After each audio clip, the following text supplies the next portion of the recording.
सर्व मान्यवर आणि ज्यांच्या कविता संग्रहाचा आज प्रकाशन आहे असे माननीय केशव देशमुख सर. अतिशय सुंदर असा कविता संग्रह आमच्या हातात मिळालेला आहे. पूर्ण काही खूप अभ्यास करता आला नाही वेळेअभावी मला, पण जो थोडा वेळ मिळाला त्यात मी कविता वाचल्या आणि अतिशय सुंदर अशा कविता आहेत. म्हणजे तुमच्या आमच्या कविता आहेत त्या, असं आपल्याला वाटतं. अल्पाक्षरी आहे, थोडं अवघड आहे का, पण वाचत गेलं की आपल्याला समजते की किती सखोल त्यातून अर्थ निघणाऱ्या अशा कविता आहेत आणि सोप्या वाचल्यावर आपल्याला लगेच त्या आपल्याशा वाटतात आणि याच्यातच खरं त्यांचं लेखनाचं यश आहे. भरपूर पुरस्कार त्यांना त्यासाठी प्राप्त झालेले आहेत. म्हणजे अनुभव इतके त्यांच्या गाठीशी आहेत आणि त्या नुसते अनुभव घेणं नाही तर ते अनुभव कॅच करणं आपण म्हणू, ते पाझरत जाणं आणि पाझरत जाऊन रुजून काहीतरी उगवतं आणि तसंच त्यांच्या बाबतीत झालेलं आहे की अतिशय छान अनुभवांचं त्यांनी सगळी मांडणी केलेली आहे आणि म्हणूनच या कविता ज्या आहेत त्या इतक्या छान झालेल्या आहेत. असे एक सर्जनशील असं हे व्यक्तिमत्व आहे. खूप सुंदर. तुम्ही सगळ्यांनी कविता संग्रह वाचा मुद्दामून आणि खूप आनंद समाधान मिळेल आपल्याला त्यातून. तर इथं वाचायची मला ही संधी मिळालेली आहे. 4 कवितांचं वाचन करते. पहिली कविता आहे जन्म. पाखरू ओळखीचं आहे, पाखरू ओळखीचं आहे, पण त्याच्या भाषेजवळ आडलोय. पाखरू ओळखीचं आहे पण त्याच्या भाषेजवळ आडलोय. त्याचे एक पंख शाळेत असताना पुस्तकात ठेवलेले एवढेच आठवते.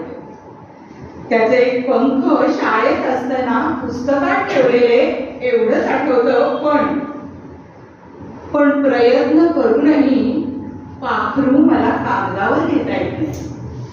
पण प्रयत्न करूनही पाखरू मला कागदावर घेता येत नाही. आता जन्मांतरीचा हिशेब करू लागते मन. आता जन्मांतरीचा हिशेब करू लागते मन की पुढचा जन्म घ्यायचा तर पाखराचाच. पुढचा जन्म घ्यायचा तर पाखराचाच. यानंतरची कविता आहे खेकडा.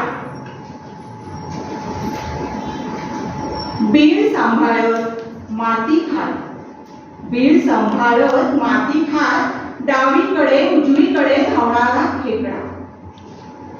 बीड सांभाळत माती खात डावीकडे उजवीकडे धावणारा खेकडा. खेकड्याचे 2 डोळे, माथ्यावर लागलेले 2 शून्य.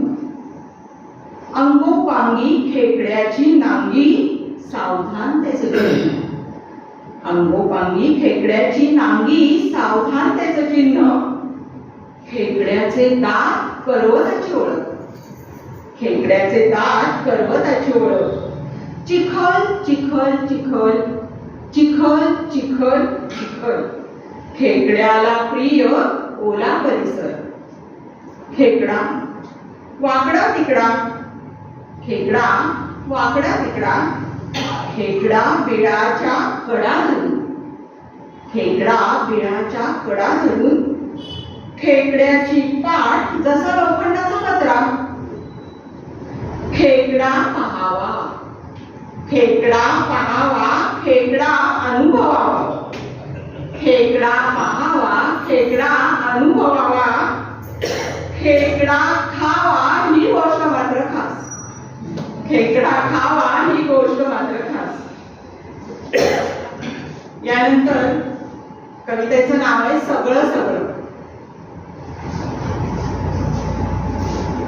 सततचे भोग भोवताळी, सततचे भोग भोवताळी. नकली टेंभा मिरवणच नाही. वाचला पाढा टण, वाचला पाढा टण म्हणून पोचलो पाढ्यापर्यंत. निवर झाल्या टाचा टाचा म्हणून अनवाणी पायांनी प्रवासलो. निवर झाल्या टाचा टाचा म्हणून अनवाणी पायांनी प्रवासलो. टिळा मातीचा टळला नाही, अथक वेदना मिटली नाही.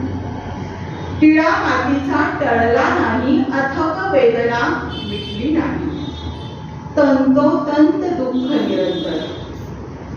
झिजलो चंदन झाले नाही कधी, झिजलो चंदन झाले नाही कधी, झुंजलो सजलो नाही झुली खाली, झुंजलो सजलो नाही झुली खाली. त्यानंतरची कविता आहे महावृक्ष. मला खूप आवडली कविता ही तुमची, खूप छान कविता आहे. महावृक्ष कोसळला की सावल्यांचे चरित्र इतिहास जमा होते. महावृक्ष कोसळला की सावल्यांचे चरित्र इतिहास जमा होते. महावृक्षांच्या आत असलेल्या डोरी, महावृक्षांच्या आत असलेल्या डोरी रिकाम्या होतात असंख्य उडत्या पंखांवर.